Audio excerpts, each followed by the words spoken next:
जी दोस्तों, जिसने आज की वीडियो पूरी देख ली और इस वीडियो को समझ लिया और इसमें जो जो पॉइंट बताए गए हैं उस पर अमल कर लिया, तो इंशाल्लाह मैं आपको कह सकता हूं कि आपको 90% यूएसए वीज़ा ज़रूर मिलेगा। तो इसलिए वीडियो को पूरी देखिएगा और ज़रूर देखिएगा और इसको ज़रूर समझिएगा। और फिर अगर इसके अलावा कोई आपका सवाल हो तो मुझसे ज़रूर पूछिएगा, मैं उस टॉपिक पर वीडियो ज़रूर बनाऊंगा। तो चलते हैं वीडियो की तरफ। अस्सलाम वालेकुम दोस्तों, मैं हूं ज़ीशान और आप देख रहे हैं एमएन ज़ीशान व्लॉग्स। तो आज मैं हाज़िर हुआ हूं एक नई वीडियो के साथ, आप लोगों के लिए एक नई इन्फॉर्मेशन लेकर। क्योंकि आजकल मैं देख रहा था कि यूट्यूब पर या टिकटॉक पर या सोशल मीडिया पर आजकल बहुत ज़्यादा वीडियोस बन रही हैं यूएसए वीज़ा के ऊपर, यूएसए वीज़ा के बारे में। तो मैंने सोचा चलें आपसे इन्फॉर्मेशन शेयर कर दी जाए जो मुझे मालूम है या जो मेरा एक्सपीरियंस है उसके मुताबिक। तो इंशाल्लाह मैं कोशिश करूँगा कि आपको गाइड किया जाए और ये वीडियो पूरी ज़रूर देखिएगा। इंशाल्लाह अगर आपने इस वीडियो को पूरा देख लिया और समझ लिया हर एक पॉइंट को, तो इंशाल्लाह 90% आपको वीज़ा ज़रूर मिलेगा। 100% तो मैं नहीं कह सकता, लेकिन 90% इंशाल्लाह आपको वीज़ा ज़रूर मिलेगा। तो वीडियो की तरफ जाने से पहले आप सब लोगों से यही कहूँगा कि हमारा साथ दें और हमारे साथ रहिएगा और ये वीडियो को एंड तक ज़रूर देखिएगा। तो चलते हैं वीडियो की तरफ। तो सबसे पहले हम बात करते हैं कि यूएसए वीज़ा, उसे अप्लाई करने के लिए पहला स्टेप क्या है, हमें क्या करना होता है और हम किस तरह से अप्लाई कर सकते हैं। क्या हमें किसी के पास जाने की ज़रूरत है या हम खुद अप्लाई कर सकते हैं, और कितना इजी है, कितना मुश्किल है, और क्या क्या इसके लिए डॉक्यूमेंट चाहिए, और यानी कि पूरी A to Z कि हम किस तरह से वीज़ा अप्लाई कर सकते हैं। चाहे वो पाकिस्तानी पासपोर्ट है, चाहे वो बांग्लादेशी पासपोर्ट है, या चाहे वो इंडियन पासपोर्ट है, या चाहे नेपाली या कोई भी एशियन पासपोर्ट है, तो सबको ही वीज़ा अप्लाई करना पड़ता है और एक ही तरीका है सब के लिए। यूएसए का ये तरीका मुझे बहुत अच्छा लगा, ये रूल्स बहुत अच्छा लगा कि हर तकरीबन जितने भी ये छोटे कंट्रीज़ हैं उन सब के लिए उन्होंने एक ही तरीका रखा हुआ है। ठीक है, तो अब चलते हैं वीडियो की तरफ। देखें, पाकिस्तानी पासपोर्ट की बात करूँगा तो बाकी तरीका भी तकरीबन सेम है, लेकिन अगर किसी का कोई समझ ना आए तो मुझसे सवाल कर सकता है। तो पाकिस्तानी पासपोर्ट की बात करते हैं। देखिए, मेरी नज़र में जो यूएसए का वीज़ा है वो सबसे आसान वीज़ा है। हम लोगों में एक खौफ है, एक डर है कि यार यूएसए पता नहीं वीज़ा मिलेगा या नहीं मिलेगा, हमें अप्लाई करना चाहिए या नहीं करना चाहिए। लेकिन मेरे ख़्याल से आप लोगों को करना चाहिए, एक बार चांस ज़रूर लेना चाहिए, क्योंकि नसीब और किस्मत का पता नहीं होता कि कब अल्लाह पाक सुन ले। तो अच्छी बात है, हर बंदे को ट्राई करनी चाहिए क्योंकि बहुत इजी है। और मैं नहीं समझता कि आपको डरना चाहिए यूएसए वीज़ा। और सबसे बड़ी बात है, फ़्रेश पासपोर्ट पर भी वीज़ा मिलता है। आप ये मत सोचें कि हमारी कोई लंबी चौड़ी बैंक स्टेटमेंट हो तभी हम यूएसए जा सकते हैं, या हमने कोई ज़्यादा कंट्री विज़िट किए हों तभी हम यूएसए जा सकते हैं, या हमारा कोई बड़ा बिज़नेस हो तभी हम यूएसए जा सकते हैं। ऐसा कुछ भी नहीं है। यूएसए एक ऐसा मुल्क है जो फ़्रेश पासपोर्ट पे भी वीज़ा देता है। अच्छा, अब देता कैसे है और तरीका क्या है? तो सबसे पहला जो इसका काम है, आपको फिल करना है D-160 फॉर्म। यानी कि जो यूएसए वीज़ा अप्लाई करने के लिए जो फॉर्म फिल किया जाता है, जो एप्लीकेशन फॉर्म होता है, उसको D-160 फॉर्म कहते हैं। ठीक है, और ये ऑनलाइन ही आपको फिल करना होता है। तो इसकी जो वेबसाइट है वो मैं आपको स्क्रीन पर शो हो जाएगी अभी। तो आप उस वेबसाइट को ओपन कर आप सीधा D-160 फॉर्म पे पहुंच जाएंगे। ओके, सबसे पहले आप D-160 फॉर्म फिल करेंगे।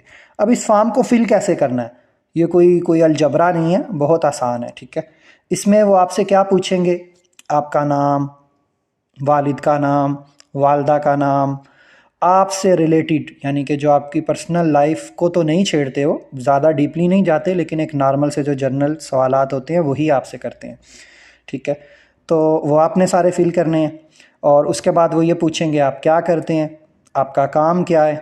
ठीक है, आप क्या करते थे, अगर तो आप पाकिस्तान में हैं तो आप नॉर्मल जो आप करते हैं वो आप बताएंगे। ठीक है, लेकिन अगर आप किसी और कंट्री में हैं तो आप ज़ाहिर बात है उस कंट्री के बारे में बताएंगे कि मैं दुबई में हूँ या मैं ओमान में हूँ या कतर में हूँ, मैं ये काम करता हूँ, ठीक है, इस कंपनी में काम करता हूँ, यानी कि आपसे रिलेटेड डिटेल ही पूछी जाएगी उस फॉर्म में। और फिर ये पूछा जाएगा कि आपने पहले किसी मुल्क को विज़िट किया है। फिर मैं आपको बताऊंगा कि इस फॉर्म में जो लोग गलतियां करते हैं जिसकी वजह से वीज़ा जो है ना रिजेक्ट हो जाता है, वो भी बताऊंगा कि वो गलतियां क्या होती हैं, ठीक है। सबसे पहली बात है कि आप ये बात याद कर लें और इस पर लाजिम अमल करना है कि आपने उस फॉर्म में जो लिखना है वो एकदम सच लिखना है, ठीक है। और जब इस तरह से आपने उस फॉर्म को रट लेना है कि अगर जब आपने फॉर्म फिल कर लिया, सबमिट कर दिया, उसके बाद अगर आपसे उससे उस फॉर्म से रिलेटेड कोई सवाल किया जाए तो आपके पास उसका जवाब मौजूद हो, ठीक है। तो सबसे पहले आपने वो फॉर्म फिल करना है, पूरी A to Z आपसे रिलेटेड ही होगी डिटेल और वही आपने लिखनी है। कोई नई कोई गिद्दड़ सिंगी नहीं है कि आपने कोई नई चीज़ देनी है। एक नॉर्मल से जर्नल से सवाल हैं जो मेरा ख्याल है हर पाकिस्तानी या कोई भी है, हर इंसान वो फिल कर सकता है। तो आपने वो फॉर्म फिल करना है। जब आपका फॉर्म फिल हो जाएगा आपने उसे एक बार दोबारा रीचेक करना है, दोबारा से जहन नशीन करना है कि मैंने जो उसमें लिखा है या मैंने जो उसमें बोला है क्या ऐसा ही है, वो हर चीज़ सच है, ताकि अगर कल को आपसे जब आप इंटरव्यू देने जाते हैं वैसी में तो आपसे अगर कोई उससे रिलेटेड कोई सवाल किया जाएगा तो आपको उसका जवाब आना चाहिए। और उस फॉर्म में आपसे आपका ईमेल आईडी, आपका फेसबुक अकाउंट, आपका यूट्यूब चैनल है या कोई इंस्टाग्राम आईडी है, वो सब कुछ भी पूछी जाती है और आपने वो एकदम सही लिखनी है, ठीक है। तो ये तो हो गया हमारा फॉर्म फिल। ओके, जब फॉर्म फिल हो गया तो फिर आपने करनी है, जब आप ये फॉर्म फिल कर लेंगे ना तो आपको एक एप्लीकेशन नंबर मिल जाता है, फॉर्म का नंबर मिल जाता है यानी कि, तो फिर आपने करनी है वीज़ा फ़ीस पे, ठीक है। तो वो आप ऑनलाइन बैंक कार्ड से भी कर सकते हैं। तो जो अमेरिका के वीज़ा की फ़ीस है वो है $160, यानी कि 160 अमेरिकन डॉलर, जो कि अगर पाकिस्तानी करेंसी में उसे चेंज किया जाए तो वो बनते हैं तकरीबन 36,580 रुपये आजकल के रेट के मुताबिक। आप जिस वक्त कर रहे होंगे तो मैं कह नहीं सकता कि उस वक्त कितने बनेंगे और क्या रेट होगा, मैं आपको आज की डेट के मुताबिक बता रहा हूँ। और अगर आप इंडियन हैं तो इंडियन 13,050 रुपये इसके करीब बनते हैं, ठीक है, आज के रेट के मुताबिक। तो कोई इतना महंगा नहीं है, एक बार रिस्क ज़रूर लेना चाहिए। अच्छा, और सबसे बड़ी बात है जब आप फॉर्म फिल कर रहे होंगे तो आपने जो उसमें वीज़ा की कैटेगरी सेलेक्ट करनी है, क्योंकि आप विजिटर हैं, आप विज़िट के लिए जा रहे हैं, तो आपने जो वीज़ा की कैटेगरी सेलेक्ट करनी है वो करनी है B1 B2 visa, B1 B2 visa, ठीक है। तो वो फॉर्म में एक ऑप्शन आएगा, वो आपसे पूछेगा कि आप किस पर्पज़ के लिए जा रहे हैं, फिर आप बोलेंगे मैं विज़िट के लिए जा रहा हूँ, फिर वो बोलेगा कि क्या कैटेगरी है, फिर आप उसमें B1 B2 सेलेक्ट करेंगे, ये याद रखिएगा, ठीक है। अच्छा, फॉर्म फिल हो गया और आपकी फ़ीस पे होगी। जब ये दोनों काम हो गए तो आपका जो जो आपने फॉर्म फिल किया होगा उसका आपने प्रिंट ले लेना है, अपने पास रखना है उसको, ठीक है। और फिर आपने बुक करनी है एम्बेसी में इंटरव्यू के लिए अपार्टमेंट। तो अपॉइंटमेंट बुक करनी है आपने, तो वो भी ऑनलाइन ही होती है, तो उसका भी जो लिंक है, जो वेबसाइट है वो मैं आपको अभी स्क्रीन पे शो हो जाएगी, ठीक है। तो वहाँ पर आप जाएंगे तो आप बुक करेंगे, उसके बाद आपको एक डेट दे दी जाएगी। अब वो 1 महीने की दी जाती है या 2 महीने की दी जाती है, यानी कि रश के हिसाब से वो आपको तारीख दे देते हैं कि उस तारीख को आप एम्बेसी आ जाएं। और ये आप आगे पीछे भी कर सकते हैं, यानी कि जब आप दोबारा रीचेक करेंगे तो आपको पहले की भी मिल सकती है। तो उसको बुक करने के लिए जो चाहिए होता है वो आपका ये D160 फॉर्म चाहिए होगा, और जो आपने फ़ीस पे की होगी, सॉरी, उसकी स्लिप चाहिए होगी, ठीक है। तो ये 2 चीज़ों के साथ आप अपार्टमेंट भी बुक कर लेंगे, ठीक है। तो जब आपकी ये हो गई, आपका वीज़ा फॉर्म हो गया, फिर आप इंतज़ार करें अपने उस तारीख़ आने का, डेट आने का। ओके, जब वो आपकी डेट आ जाएगी, यानी कि जिस तारीख को आपको जो तारीख मिलेगी, जब वो तारीख आ जाएगी फिर आपने अपना पासपोर्ट लेकर एम्बेसी चले जाना है, ठीक है। और एम्बेसी में आपसे कुछ नहीं मांगा जाएगा। बहुत कम केसेस होते हैं जिसमें वो पूछ लेते हैं जी आप अपनी बैंक स्टेटमेंट दिखाएं, ठीक है, या आप अपने फैमिली डॉक्यूमेंट दिखाएं, तो बहुत कम केसेस होते हैं, लेकिन ज़्यादातर उनके पास इतना टाइम नहीं होता, ठीक है। तो वो जस्ट आपका पासपोर्ट का पूछते हैं, या एक फ़ोटो आपने अपने साथ ले जानी है, वाइट बैकग्राउंड, जो USA वीज़ा के लिए चाहिए होती है उस साइज़ के मुतालिक, वो आप गूगल से सर्च करेंगे तो आपको पता चल जाएगा, ठीक है। तो वो आपने फ़ोटो ले जानी है। ये दो चीज़ें लेके आपने एम्बेसी चले जाना है, लेकिन बेहतर है अपनी सेफ्टी के लिए कि आप अपनी बैंक स्टेटमेंट भी साथ ले जाएं, ठीक है। और ये लाजिम नहीं है कि आप बोलें जी ओ हो इसमें तो पैसे ही नहीं है और इसमें तो कोई यानी कि 20 लाख 30 लाख होना चाहिए। नहीं नहीं, ऐसी कोई भी बात नहीं है। आपकी बैंक स्टेटमेंट में अगर 50,000 भी पड़ा है या 1 लाख भी पड़ा है, वो आप अपने साथ ले जाएँ, ठीक है। पूछेंगे नहीं आपसे, लेकिन हो सकता है कि वो आपसे मांग लें। अच्छा, अब आप एम्बेसी पहुंच गए, आपकी बारी आ गई। अब जो आपसे सवाल होंगे, इंटरव्यू होगा, उसमें एक सिंपल से सवाल है कि आप क्यों जा रहे हैं। ज़ाहिर बात है आप उन्हें बताएंगे कि मैं घूमने फिरने के लिए जा रहा हूँ। कहाँ पर जा रहे हैं, तो आप उन्हें मस्ट बताएंगे कि मैं न्यूयॉर्क जा रहा हूँ या वाशिंगटन डीसी जा रहा हूँ, ठीक है। तो ये आप इस तरह से उन्हें पूरा बताएंगे अपना प्लान। फिर वो आपसे पूछ सकते हैं कि आप पहले कहीं पर गए हैं, तो आप अपने, अगर आप तो गए हैं तो आप उन्हें जवाब देंगे, अगर आप नहीं गए तो सिंपल नो। तो बेसिक है कि जो वो आपसे सवाल करेगा एम्बेसडर या जो भी उनका स्टाफ होगा, वो आपके फार्म से रिलेटेड ही करेगा, जो आपने फार्म में लिखा होगा, ठीक है, उससे रिलेटेड ही। और प्लीज़ याद रखिएगा कि आपने कुछ भी झूठ नहीं बोलना, क्योंकि अगर अमेरिका का वीज़ा इतना आसान है तो आप ये सोचें कि आसान क्यों है। तो ये याद रखें कि जब आप D-116 जो फॉर्म है वो आप जब फिल करते हैं और उसमें अपनी डिटेल सारी डाल रहे होते हैं, तो जब आप उसे सबमिट कर देते हैं तो उसके दौरान जो आपको टाइम दिया जाता है इंटरव्यू के लिए, उस टाइम के दौरान अमेरिका आपकी हर एक चीज़ सारी तहकीकात करता है, ठीक है। आपके बैंक अकाउंट्स अगर वो चेक करना चाहे तो वो यूएस से है, उनके पास असेस है, वो चेक कर सकते हैं। आप जहाँ जहाँ गए थे, जिस जिस कंट्री गए थे, वो सारी डिटेल उन दिनों में वो सारी चेक हो रही होती है, यानी कि आपकी सारी वेरिफिकेशन हो रही होती है। और जो आपसे वो आपका ईमेल आईडी मांगते हैं, तो वो ईमेल आईडी में भी असेस करके आपकी ईमेल्स भी चेक करते हैं। आपसे जो यूट्यूब आईडी मांगी जाती है या आपसे फेसबुक आईडी मांगी जाती है, वो हर एक अकाउंट को अगर चाहें, ये नहीं कि वो हर किसी का करते हैं, लेकिन कहने का मतलब है कि उनके पास इतनी असेस है कि वो आपका A to Z हर एक चीज़ चेक कर सकते हैं अगर वो चाहें तो इसलिए याद रखिएगा कि आप एम्बेसडर के सामने झूठ नहीं बोल सकते। आपने जो फॉर्म फिल किया है, आप एक ज़रा सा भी गलती से भी झूठ नहीं बोल सकते, क्योंकि अगर आपने झूठ बोला तो आपका वीज़ा रिजेक्ट कर दिया जाएगा बिना किसी रीज़न के, और ना ही आपको बताया जाएगा कि हमने रिजेक्ट क्यों किया। तो दोस्तों, बेहतर है कि आप जो भी वहाँ पर आपसे पूछा जाए उसका एकदम सच जवाब दें। अच्छा, मैं आपको एक वाक़या सुनाता हूँ। मेरा एक दोस्त है, लास्ट टाइम गया था यूएस से वीज़ा अप्लाई करने, ठीक है। तो माशाल्लाह बैंक स्टेटमेंट भी थी, उसने 2-4 मुल्कों में ट्रैवल भी किया हुआ था। तो वो सऊदीया होता है, ठीक है। तो उससे सवाल किया गया कि आप कीनिया क्यों गए थे, ठीक है। अब उसने बोल दिया मैं कीनिया विज़िट के लिए गया था, ठीक है। लेकिन हालांकि वो कीनिया विज़िट के लिए नहीं गया था। आपको याद होगा कोविड में लोग जो है ना क्वारंटाइन करने के लिए कीनिया जा रहे थे, अफ़गानिस्तान जा रहे थे, आज़रबाईजान जा रहे थे, उसके बाद सऊदीया में या दुबई में उन्हें एंट्री मिलती थी, ठीक है। क्योंकि क्वारंटाइन हो रहा था कि आपको 15 दिन किसी और कंट्री में क्वारंटाइन करके, जो ब्लैक लिस्ट कंट्री नहीं है, जो ग्रीन लिस्ट में है, उसमें क्वारंटाइन करके फिर आप सऊदीया, दुबई या जो अरब कंट्री हैं उसमें इंटर हो सकते हैं। तो इस तरह से वो क्वारंटाइन करने कीनिया गया था, वो विज़िट करने नहीं गया था।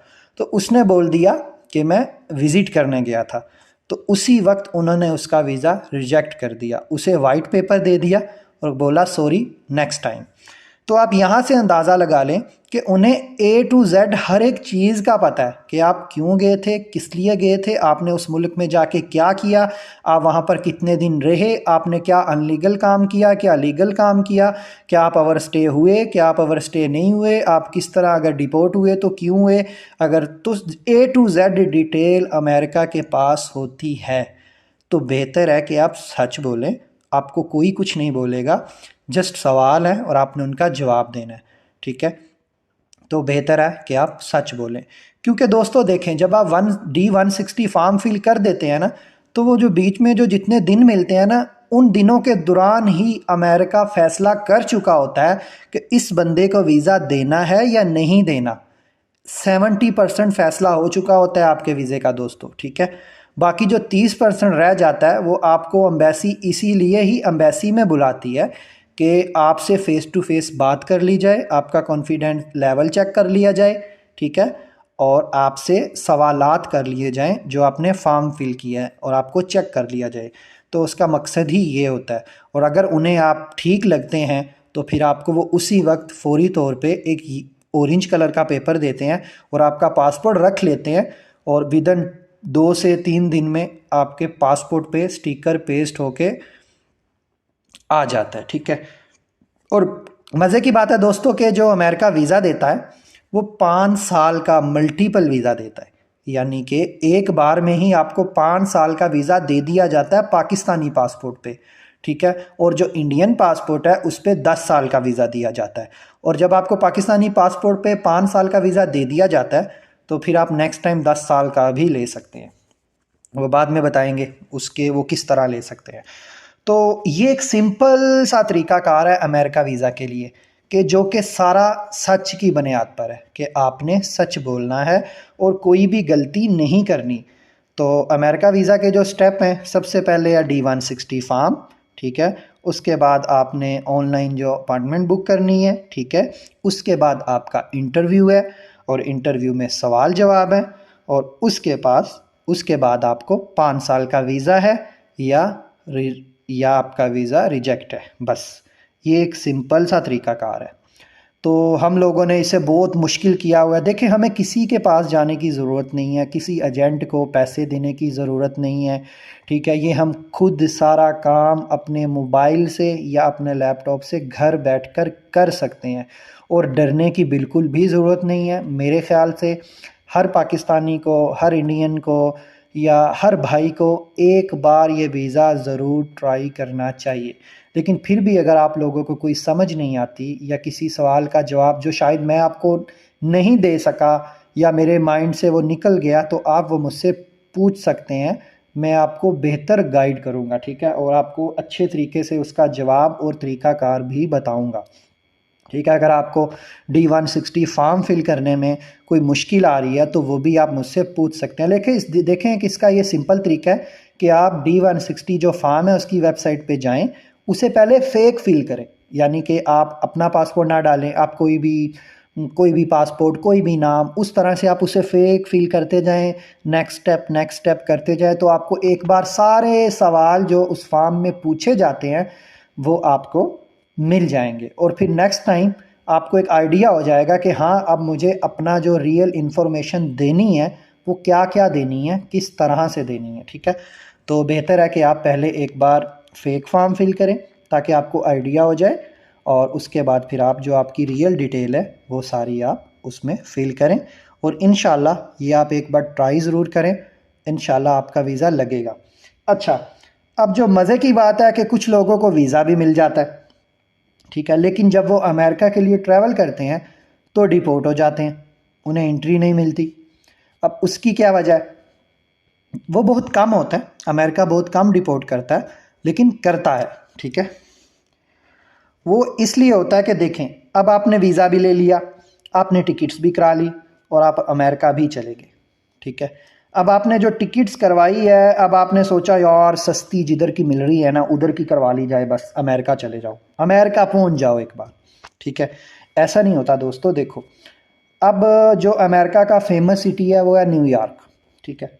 अब आप विजिटर हो, आपने अपना प्लान भी 10 से 15 दिन का शो किया है, और आप कह रहे हो कि जी नहीं मैं न्यूयॉर्क नहीं, और आप जा भी न्यूयॉर्क नहीं रहे, ठीक है। अब अमेरिका इतना बड़ा है कि आप एक दिन में या एक हफ्ते में या 10 दिन में अमेरिका नहीं घूम सकते, या आप एक स्टेट से दूसरी स्टेट में नहीं आ सकते। टाइम चाहिए हर एक चीज़ का, और एक विजिटर कभी भी ऐसा नहीं करता।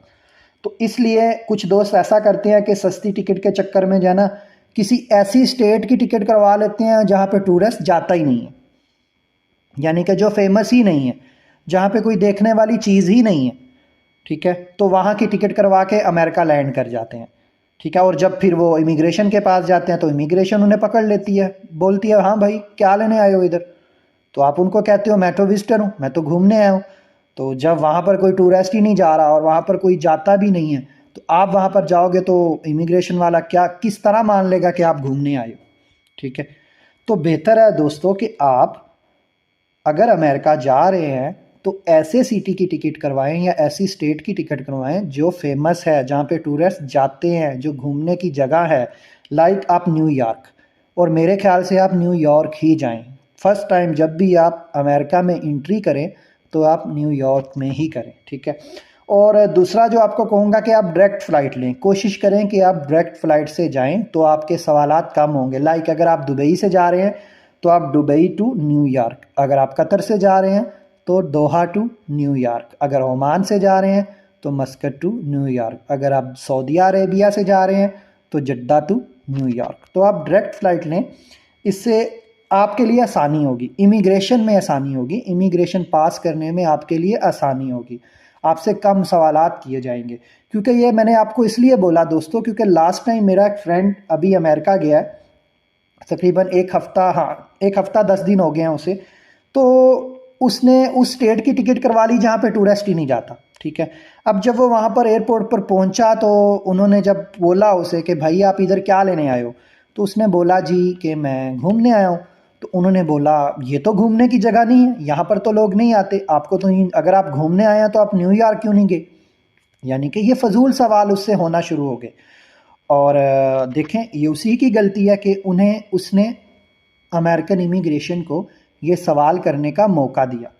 तो आप ऐसा मौका मत दें। लेकिन अल्हम्दुलिल्लाह उसने, क्योंकि वो पहले भी एक बार अमेरिका हो चुका है, यानी कि जाकर आ चुका है, तो इसलिए उसे कोई मसला नहीं हुआ, उसे इजीली एंट्री दे दी गई। लेकिन फिर भी आप देखें कि उससे ये सवाल किया गया कि आप जिस सिटी में आए हो, आप जिस एयरपोर्ट पे आए हो, यहाँ पर तो टूरिस्ट आता ही नहीं है, तो आप क्यों आए हो। ठीक है, तो बेहतर है कि आप ऐसे सवालात से बचने के लिए, शक की नज़र में से बचने के लिए आप उस सिटी में जाएं जहां पर टूरिस्ट जाता है, जो फेमस सिटी है, जहां पर देखने की जगह है। तो न्यूयॉर्क ही जाएं आप। ठीक है, ये मैं आपको गाइड करूंगा। तो जब आप इंशाल्लाह, जब ये जो मैंने आपको बताया आप इस तरीके पर चलेंगे, इसके मुताबिक, जैसे मैंने आपको फॉर्म फिल करने का बोला, वीज़ा कैटेगरी बोली, ठीक है, इंटरव्यू में जो सवाल वो मैंने बोला कि आपको किस तरह आंसर देना है। फिर मैंने आपको ये भी बताया कि एक जो लड़का था उसने कीनिया में गया, तो वो कीनिया था लेकिन उसने झूठ ये बोल दिया कि मैं विज़िट करने गया था। तो ये आपने गलती नहीं करनी। ठीक है, और इसी तरह अगर आपको वीज़ा मिल जाता है, उसके बाद जब आप टिकट या अपना ट्रैवल प्लान बनाते हैं तो आप उस सिटी का बनाएं जो फेमस सिटी है। तो सारी मालूमात मैंने आपको A to Z दे दी दोस्तों, कोई मुश्किल नहीं है। ठीक है, कोई भी मुश्किल नहीं है, ज़रा सी भी मुश्किल नहीं है। तो बिल्कुल मत डरें, किसी एजेंट के पास ना जाएं। ठीक है, किसी से, हाँ आप सवाल कर सकते हैं, किसी से आप यानी कि आइडिया ले सकते हैं, लेकिन आप उसे पैसे मत दें कि यार ये मेरा काम कर दो, मेरा वीज़ा अप्लाई कर दो। ठीक है, ये आप खुद करें। ठीक है, एक बार होगा कोई बात नहीं, दूसरी बार अप्लाई करें, तीसरी बार अप्लाई करें, इंशाल्लाह आपको अमेरिका वीज़ा ज़रूर देगा। और ये कभी मत सोचें कि अगर अल्लाह ना करे आपने एक बार अप्लाई किया और आपका वीज़ा रिजेक्ट हो गया और आप दोबारा नहीं कर सकते, ऐसा कुछ भी नहीं है। देखें जो यूरोपियन एम्बेसी हैं या बहुत सी कंट्रियों की एम्बेसी है जिन्होंने एक लिमिट, एक टाइम रखा होता है कि अगर आज आपने वीज़ा अप्लाई किया है और हमने रिजेक्ट कर दिया है तो आप 3 महीने बाद अप्लाई कर सकते हैं या महीने बाद कर सकते हैं। तो बहुत सी एम्बेसी हैं जिनका ये एक टाइम है। लेकिन अमेरिका एक वाहिद कंट्री है जिसने कोई टाइम लिमिट नहीं रखी, यानी कि अगर आज आपका वीज़ा रिजेक्ट हुआ तो आप नेक्स्ट डे जाकर दोबारा वीज़ा अप्लाई कर सकते हैं। लेकिन ऐसा आप मत करिएगा, क्योंकि देखें अगर आप आज आपका वीज़ा कोई किसी मसले से हुआ रिजेक्ट तो एक दिन में तो वो आपके मामला या मसला ठीक नहीं होता ना। तो आप कोशिश करें कि 15 दिन, 20 दिन, 1 महीने बाद फिर अप्लाई करें और आपको वीज़ा मिलेगा। ठीक है, उम्मीद करता हूं कि मैंने आपके हर सवाल का जवाब दे दिया होगा, क्योंकि YouTube पे बहुत सी वीडियोस हैं और सीधी बात कोई भी नहीं बताता, बस पूरी हेलो हाय करके 15-20 मिनट की वीडियो में आपको जो है ना बस चंद बातें, मेन पॉइंट बता दिए जाते हैं। लेकिन आज जो मैंने आपको वीडियो बनाई है आप लोगों के लिए, मेरे ख्याल से ये बहुत डीपली है और इस तरह की वीडियोस मैंने तो अभी YouTube पे नहीं देखी जिसने इतने यानी कि डीप जाकर आपको एक एक बात बताई हो। ठीक है, तो उम्मीद करता हूँ कि आप मेरा साथ देंगे और इसी तरह मेरे चैनल को सपोर्ट करते रहेंगे और हमारे साथ रहेंगे और हमें देखते रहेंगे। तो बस आप लोगों से यही कहूँगा कि हमारा साथ दीजिएगा। और मैंने आपको जैसे पहले भी बोलता हूँ और अब भी यही बोल रहा हूँ कि हमारे चैनल पे जो भी वीडियो अपलोड की जाएगी, चाहे वो कोई व्लॉग्स हो या किसी भी चीज़ से रिलेटेड हो, उस वीडियो में आपके लिए कोई ना कोई फ़ायदे की बात ज़रूर हुआ करेगी और आपको इन्फॉर्मेशन ज़रूर मिला करेगी। तो इसलिए आप इस चैनल को ज़रूर देखिएगा और हमारा साथ दीजिएगा। उम्मीद करता हूँ कि मैंने आपके हर सवाल का जवाब वीडियो में दे दिया होगा। लेकिन इसके अलावा भी अगर आपका कोई सवाल हो, आखिर मैं इंसान हूँ, मुझसे गलती हो सकती है, मैं भूल गया हूँ या मैं आपको ठीक से गाइड ना कर सका हूँ, तो प्लीज़ मुझसे ज़रूर पूछिएगा। मैं उस टॉपिक पर भी वीडियो ज़रूर बना दूँगा। तो हमारा साथ देने का बहुत शुक्रिया। तो उम्मीद करता हूँ कि आप जो जो भाई इस वीडियो को देखकर अगर वीज़ा अप्लाई करेंगे तो इंशाल्लाह 90% आपका वीज़ा ज़रूर लगेगा। बाकी बेस्ट ऑफ लक। तो मिलते हैं नेक्स्ट वीडियो में, हमारे साथ रहिएगा। आप देख रहे थे ऐमन ज़ीशान व्लॉग्स। मिलते हैं।